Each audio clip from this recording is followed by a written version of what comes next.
YouTubers, Hankster here, and welcome to another Nightmare on Elm Street review. Of course, honoring 30 years of frightening hits from Freddy Krueger himself. And this time we're going into the 21st century with Freddy.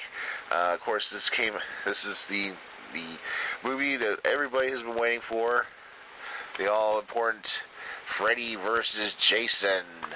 That, of course, came out in 2003. I kind of thought it was 2004, but it was 2003. I actually saw it in theaters, too. But, the movie features Monica, Keena, Kelly Rowland, Jason Ritter, Christopher George Marquette, Locken Menard, and Robert Englund as Freddy Krueger.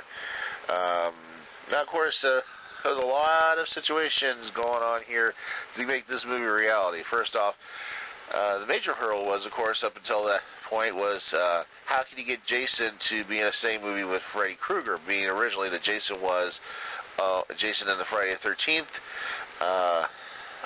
franchise was all owned by Paramount. Well, something happened in the late 90s, early part of the new millennia, that Paramount decided to sell its rights to the Friday the 13th series, and it wound up in the lap of New Line Cinema, owners of Nightmare on Elm Street. Well, all in all, basically, it didn't automatically jump into the concept just as yet. They had to get Jason feet wet when it came to being into New Line. Of course, they did Jason Goes to Hell, and of course, Jason 10, Friday the 13th 10, Jason Goes to Space, to kind of get them warmed up in the New Line. Now, of course, if you people remember at the very end of Jason Goes to Hell, we see Jason's hockey mask laying on the ground, and then all of a sudden coming from the ground, none other than Freddy's gloved hand comes out of the ground and drags the mask into hell, sort of giving you a glimpse of what would happen in the future. Of course, obviously, this was 9 years after the last time we saw Freddy with New Nightmare, and even though we are seeing the original Freddy look, there is some hints in the beginning of the movie that this is also the demonic Freddy that we saw in New Nightmare. There's little hints there, here and there. Well, Freddy, of course, has not been doing so well since his his run-in with his daughter in Part 6 all those years ago, in 1991. Freddy, of course, can't get into dreams anymore. He's lost his powers, mostly because his legend has kind of faded away into folklore, and the fear of Freddy has gone away. So basically, he has no power. There's no fear of Freddy. Everybody's forgotten about him. So what's the use? Well, he's not going to stand for that. So he walks around the battles of hell until he finds somebody that can be able to bring back to the world of the living and cause havoc, bringing fear back to Springwood. And who does he find to do that? Well, Jason Voorhees. Jason Voorhees is wandering around hell. And, of course, as you know, Jason can return from the dead in a physical form, like Freddy. So Freddy takes on the form of Jason's mother. That's, of course, the same actress who, of course, played Jason's mother in the original Friday the 13th, by the way.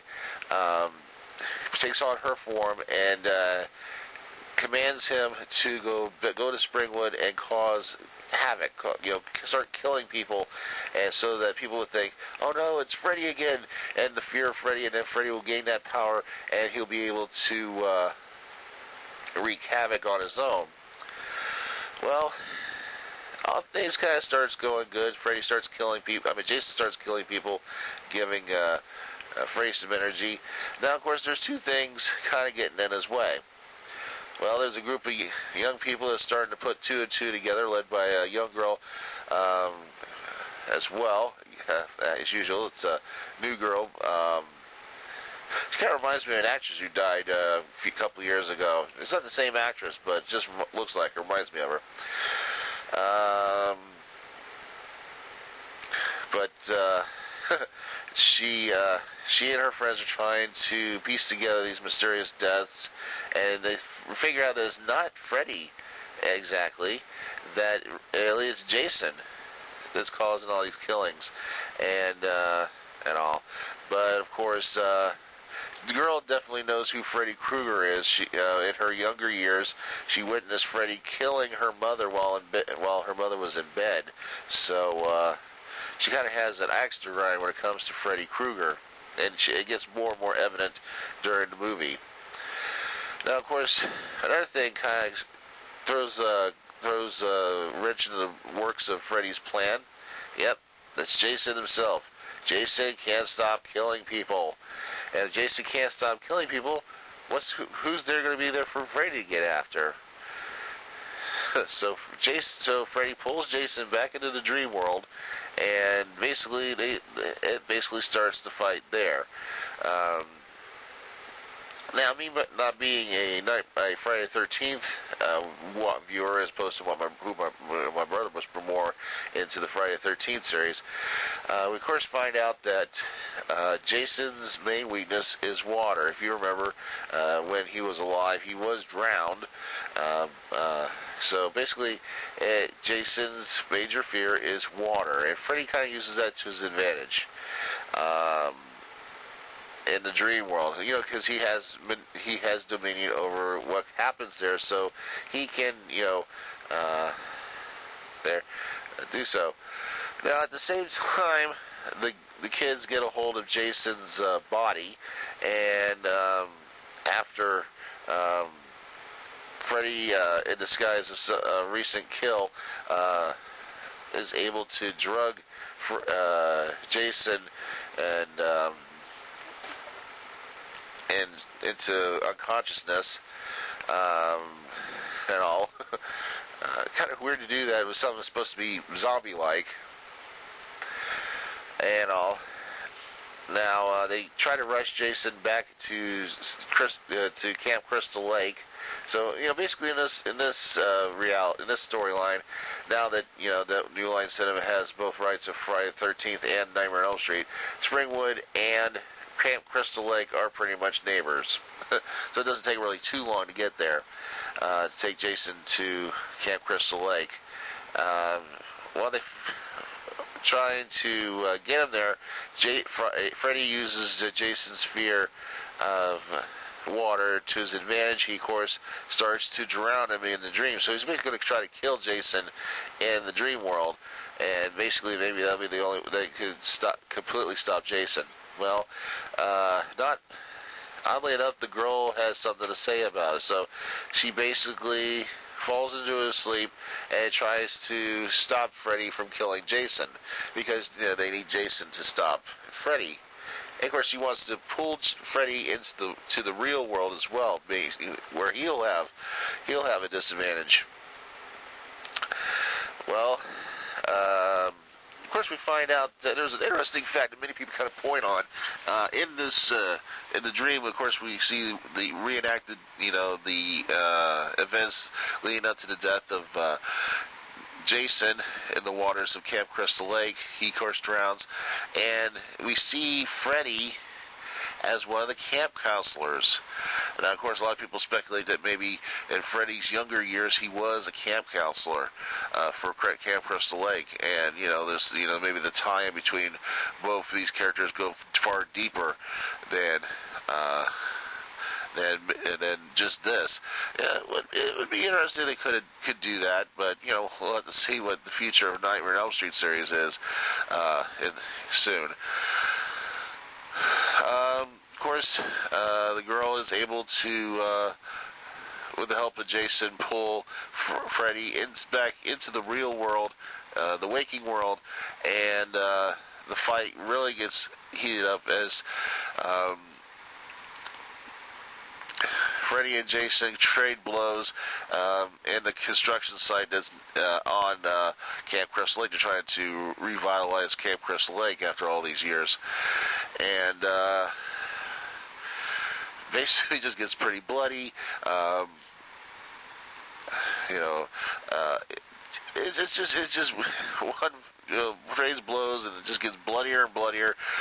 Freddy's arm gets ripped off, and Jason gets fucked up, and all. And of course, all ends with the girl decapitating Freddy, and all. And Jason sinks back into the murky depths of Camp Crystal Lake,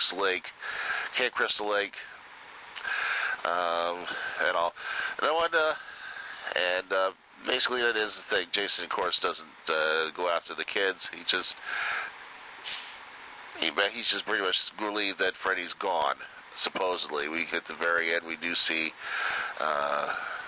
this is back. It's back in the dream world apparently, and Freddy is back in action. Supposedly. Now, it was a lot of. This was a pretty good. I had to say, this is one of my favorite of movies. You don't see a major crossover like this too often. This was compared to crossovers of monster movies of back in the 40s, the 30s, 40s, and 50s, when Dracula and Frankenstein and Wolfman would trade blows here and there. In many crossover movies. This is basically one of the biggest in recent history. And I gotta say, this is of course also obviously the last hurrah of Robert Englund playing the role of Freddy Krueger. Of course, this is supposedly his last time to play the role of the character that made him sort of a movie superstar. Even though Robert would still do plenty of horror movies in the future, this was the last time he would ever take on the role of Freddy Krueger. Of course, within 6 years, of course, when they redid the movie, they gave the role of Freddy to a new actor, a younger actor, and all. And of course, we'll be doing that in our next movie review. Now, oddly enough, one thing I loved about it, when the DVD came out, they came out with this promotional gig with Freddy and Jason, kind of make it look like a boxing tournament with the weight comparison and everything, and Freddy being all trash talk and all that kind of stuff. So that was one of my favorite parts of the promotion for this movie and all. But I mean, it was not just the action and the gore and everything. Obviously, I like the humor in it. There was a lot of funny stuff in this movie. I think one of the members of Destiny's Child, not Beyonce, but one of the other ladies from the group, got her acting debut in this movie as well. And of course, she wound up being a victim of Jason. It just cheered, not just because she's part of a group that demeans men, but just because her character was just running her mouth too much. And you say, "Shut the fuck up," and Jason did for us. But all in all, as I said, this is a great movie. Of course, as I said, this is the topping of Robert Englund's career as Freddy Krueger. But it basically just takes on the original Freddy and goes off into the sunset. But of course, this is not the last time we'll see Freddy Krueger at all. Of course, in 2010, New Line Cinema, riding on the waves of the horror movie remakes. That time with Friday the 13th and Halloween and Texas Chainsaw Massacre, Nightmare on Elm Street would get also its own reboot in that year. But we'll be getting to that in our next video review. And I have decided to do a little extension. If I haven't gotten to all my Halloween plans, I will extend it to Sunday at least to try to get everything squeezed out here and then move on to November. But hope you enjoyed this movie review, and of course stay tuned for the reboot of the Nightmare on Elm Street series, and stay tuned here for more reviews and whatnot here on the Multiverse. See you.